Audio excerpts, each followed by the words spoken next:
तो वर्ड किसे कहते हैं, कोई बच्चा बताएगा? बताओ बेटा। वर्ड उस मूल ध्वनि को कहते हैं। वेरी गुड, ताली बजाइए एक बार। तो वर्ड उस मूल ध्वनि को कहते हैं जिसके खंड या टुकड़े नहीं किए जा सकते हैं। तो आप लोग कॉपी निकालिए, लिख लीजिए, नोट करिए। वर्ड उस मूल ध्वनि को कहते हैं, देखिए, वर्ड उस मूल ध्वनि को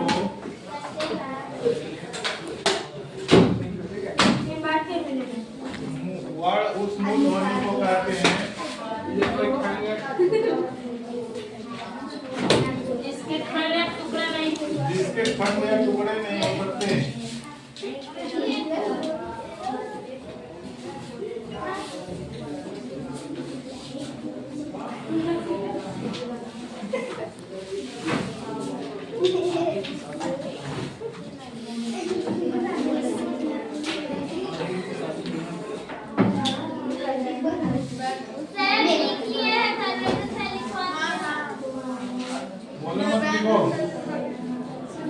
बेटा बोलो मत, इसको रिवीजन कर लो, ठीक है।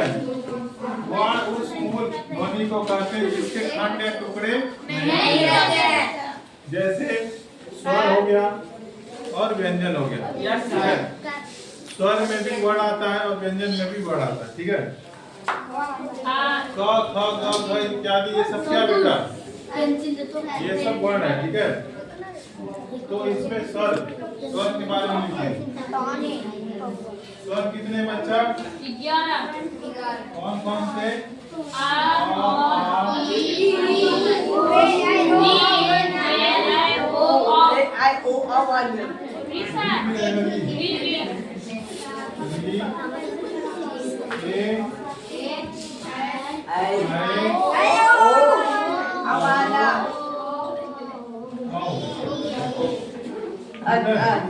ये पूरे मिलकर कितने होंगे बच्चा?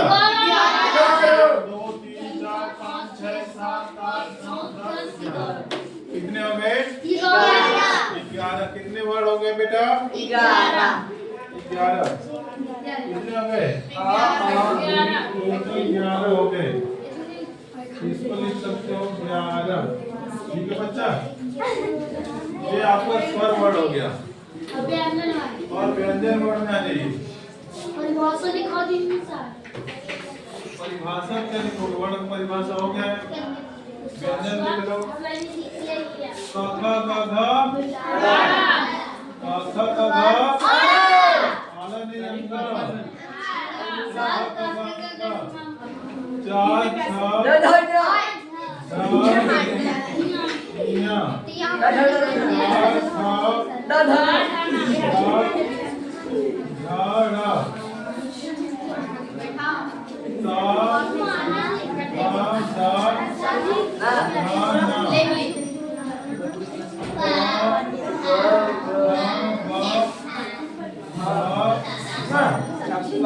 ऐसा हो गया, ठीक है। इसको स्पष्ट व्यंजन है, इसको क्या कहते हैं बेटा? स्पष्ट व्यंजन। क्या कहते हैं? स्पष्ट व्यंजन हो गया ये, ठीक है बच्चा। और सबको अलग अलग वर्ग कहा जाता है। ये होता है क वर्ग,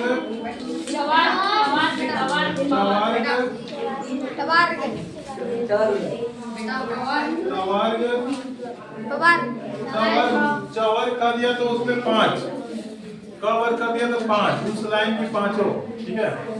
तवर्ग 5, ये टवर्ग है बेटा, टवर्ग। और क्या हो गया ये? पवर्ग।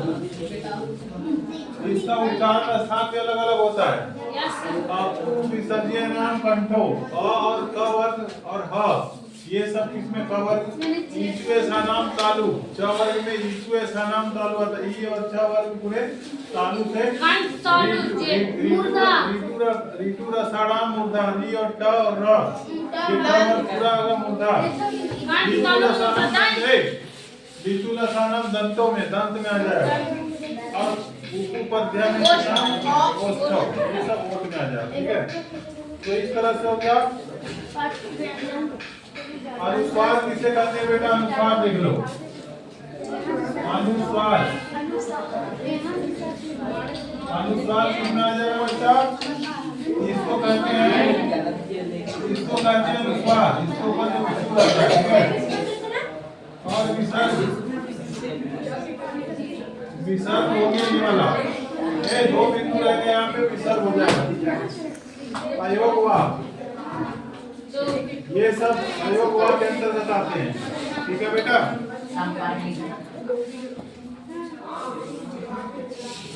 अब वर्णों के भेद हम अगली क्लास में पढ़ाएंगे। तब तक के लिए धन्यवाद।